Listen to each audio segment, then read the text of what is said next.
حضرت حسین رضی اللہ تعالیٰ عنہ نے ان دنوں میں جو وہاں گزرے ہیں، جتنے بھی کوفی آئے ہوئے تھے نا، اکثر و بیشتر تو کوفے کے لوگ تھے، ان سے کہا کہ میں خود نہیں آیا، تم نے مجھے بلایا تھا، اے فلاں ابن فلاں، کیا تم نے مجھے خط نہیں لکھا تھا کہ آؤ؟ اے فلاں ابن فلاں، کیا تم نے مجھے پیغام نہیں بھیجا تھا کہ یہاں تشریف لائیے؟ اور دیکھو میرے پاس تمہارے خطوط موجود ہیں۔ وہ ایک تھیلا جس میں کہ خطوط ہے وہ بھی لا کے میدان میں رکھ دیا۔ 20 جو ہے خاندان بنی ہاشم میں سے شہید ہوئے ہیں۔ حضرت حسین رضی اللہ تعالیٰ عنہ کا ایک بہت ہی انفنٹ چھوٹا بچہ وہ بھی شہید ہوا۔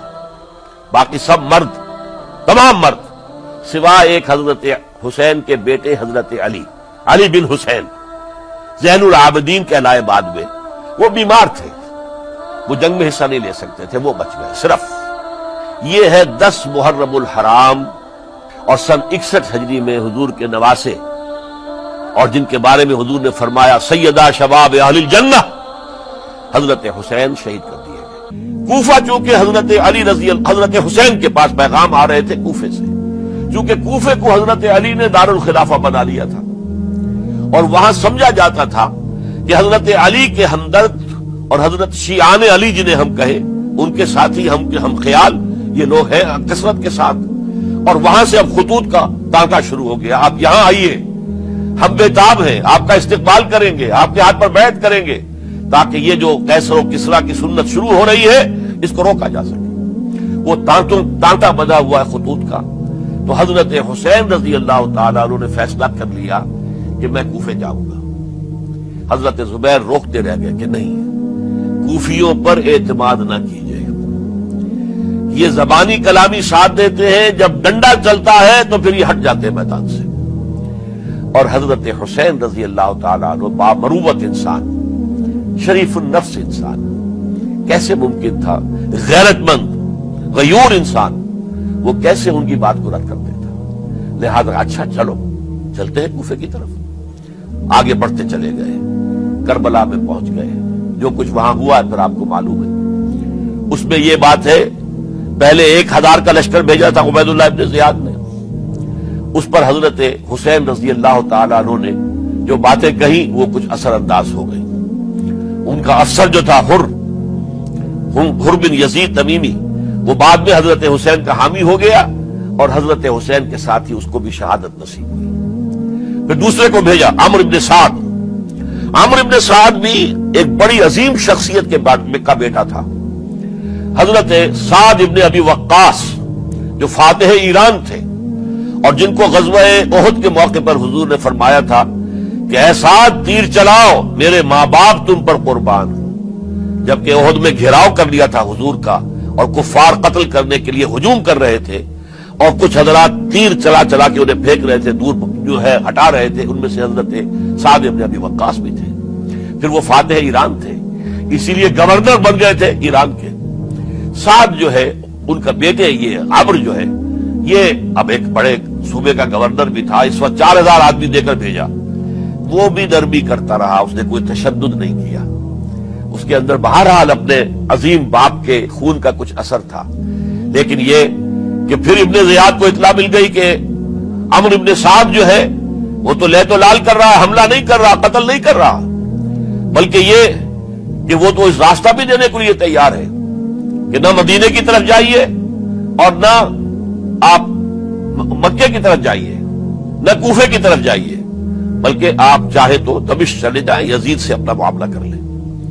اس پر ابن زیاد نے پھر وہاں سے خط لکھا ہے، میں نے تمہیں اس کام کے لیے بھیجا تھا، میں نے تمہیں حکم دیا تھا حسین سے میری بیعت لو، یعنی میری بیعت کے ذریعے یزید کی بیعت لو، اور اسے پکڑ کر لا کر میرے سامنے پیش کرو۔ لہذا پھر اس نے ایک بہت خوخار شخص کو زیادہ فوج دے کر بھیجا ہے، اور وہ جو ہے اس نے آ کر جو ہے شمر نے پھر اس نے فیصلہ کن معاملہ کیا۔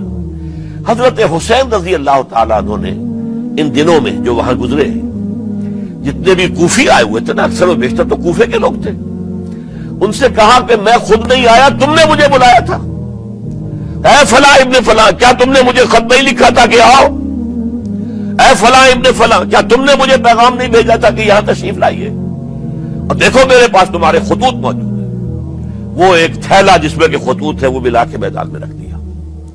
یہ حضرت حسین رضی اللہ تعالیٰ عنہ کی شرافت اور اپنی صاف دلی، کوئی اس کے اندر عیاری نہیں تھی ان کے اندر، معاذ اللہ ثم معاذ اللہ، لیکن یہ کہ اس کا نتیجہ اچھا نہیں نکلا۔ نتیجہ کیا نکلا؟ اب انہیں پتا چل گیا کوفیوں کو، اگر اب حسین زندہ دمشق پہنچ گئے یزید کے پاس تو یہ ہم سب کا بھاڑا پھوڑ دیں گے، ہماری شامت آ جائے گی، لہذا اب تو کسی صورت انہیں زندہ نہیں رہنے دینا۔ یہ ایک بڑا اہم واقعہ، نوٹ کر لیجیے اس کو، اس لیے کہ حضرت حسین نے ایک ایک کا نام لے کر، اے فلاں ابن فلاں، اے فلاں ابن فلاں، اے فلاں ابن فلاں، کیا تم نے خط نہیں لکھا تھا؟ کیا تمہارا پیغام نہیں تھا؟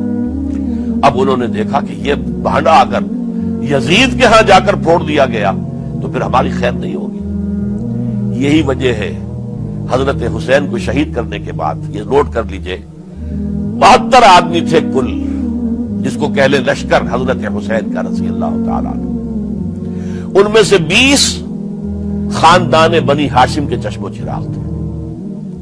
وہ بڑی بہادری سے لڑے، بڑی بہادری سے لڑے، ایک ایک نے لڑ کر جان دی ہے، بہت سو کو مارا ہے۔ یقاتلون فی سبیل اللہ فیقتلون ویقتلون، قتل کر بھی رہے تھے، قتل ہو بھی رہے تھے، ایک ایک کر کے قتل ہو رہے تھے، شہید ہو رہے تھے۔ 20 جو ہے خاندان بنی ہاشم میں سے شہید ہوئے۔ حضرت حسین رضی اللہ تعالیٰ عنہ کا ایک بہت ہی انفنٹ چھوٹا بچہ وہ بھی شہید ہوا ہے۔ باقی سب مرد، تمام مرد، سوائے ایک حضرت حسین کے بیٹے حضرت علی بن حسین زین العابدین کہلائے بعد ہوئے، وہ بیمار تھے، وہ جنگ میں حصہ نہیں لے سکتے تھے، وہ بچ گئے صرف۔ اچھا، حضرت حسین شہید ہو گئے، یہ ہے 10 محرم الحرام سن 61 ہجری۔ کیا مطلب ہے؟ حضور کے انتقال کے ٹھیک 50 برس بعد، سن 11 ہجری میں حضور کا انتقال، اور سن 61 ہجری میں حضور کے نواسے، اور جن کے بارے میں حضور نے فرمایا سیدہ شباب اہل الجنہ، حضرت حسین شہید کر دیے گئے۔ اور اس کے بعد اس لشکر نے خیموں کو آگ لگا دی۔ یہاں نقطہ سمجھ لیجیے، آگ کیوں لگائی؟ انہیں معلوم تھا ہمارے خلاف ڈاکومنٹری پروف موجود ہے وہاں پر، وہ ہمارے خطوط کے تھیلے وہاں موجود ہیں، اگر وہ باقی رہ گئے تو ہماری شامت آ جائے گی، ہمیں کون بچائے گا؟ تاکہ وہ ریکارڈ جو ہے ان کا وہ تلف ہو جائے، سارے خطوط جو ہیں وہ جل جائیں، تاکہ ان کے خلاف ثبوت باقی نہ رہے۔ یہ عظیم سانحہ کربلا ہے